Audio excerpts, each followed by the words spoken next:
Joe Biden's campaign is leaning into some new voter outreach for the African American community. You can see the picture over my shoulder here. Hollywood Reporter says the following: Joe Biden's presidential campaign has tapped Ludacris, Monica, Jermaine Dupri, and Jeezy to record Get Out the Vote ads focusing on black voters in battleground states.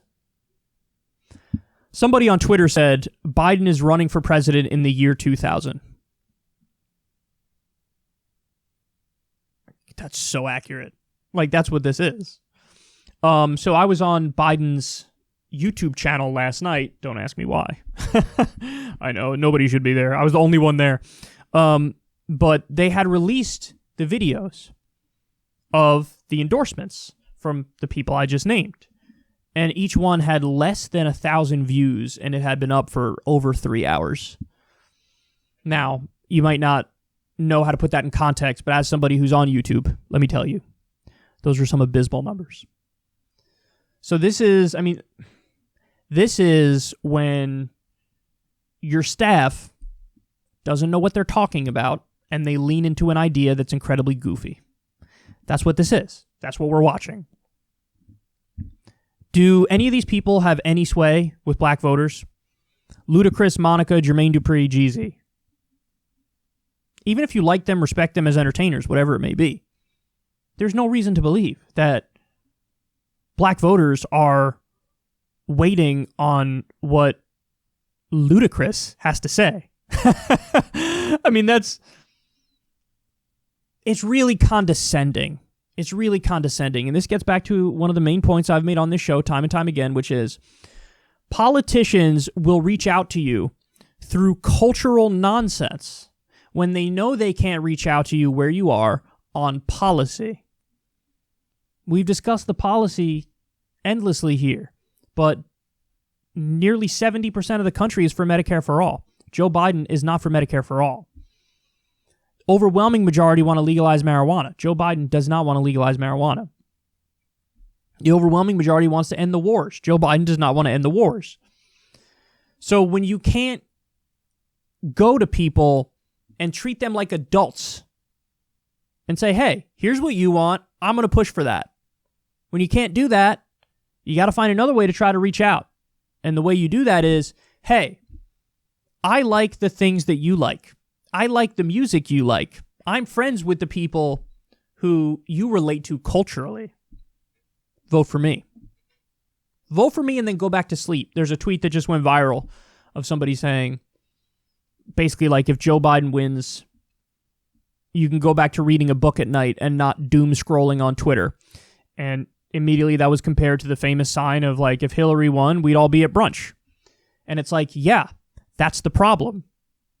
The problem is you're not committed to Medicare for all and ending the wars.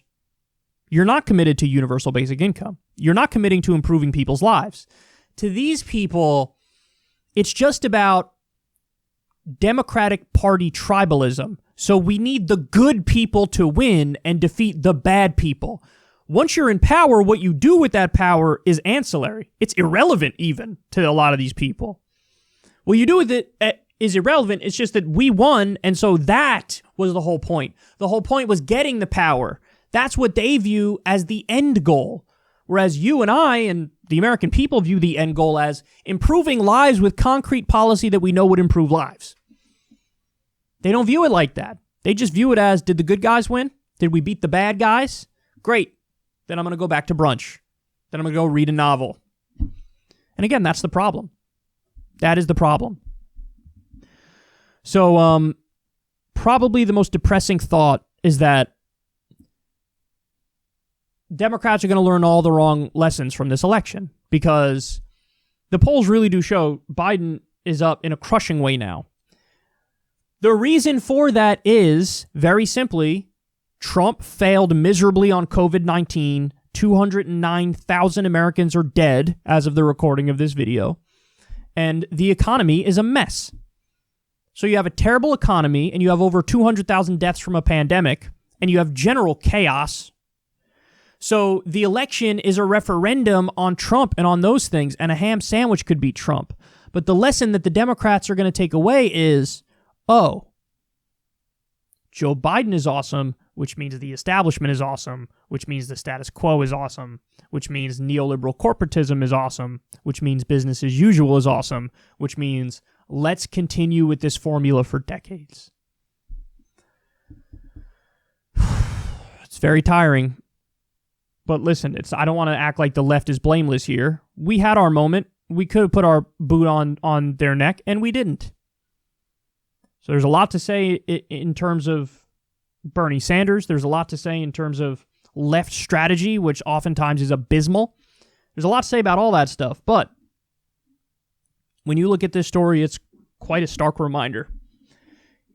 Get ready and get used to more condescending, pedantic pandering, because this is all Joe Biden has to offer. And if he ends up winning, which it looks like now he might, they're going to feel totally justified in doing exactly what they did.